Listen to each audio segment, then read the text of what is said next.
अरे बाप रे बाप, यह लड़की बस चोरी करके ले जाएगी।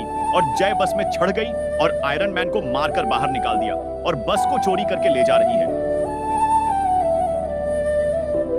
और इस छोटे से बच्चे में कितनी हिम्मत है, इस चोरनी को मारकर बाहर निकलता है कि नहीं, उसे देखने से पहले। बेटा, मुझे देखकर इग्नोर मत करना।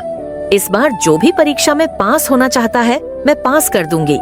लेकिन मेरा भी एक काम करना होगा। तुम्हें इस वीडियो को लाइक और चैनल को सब्सक्राइब, और मेरे बेटे जाते जाते कमेंट में सरस्वती माँ लिख दो। और यह बच्चा बस में चढ़ गया और चोरनी को बस में से मारकर बाहर निकाल दिया और दोनों मिलकर कोर्टने लगे, खुशी से नाचने लगे।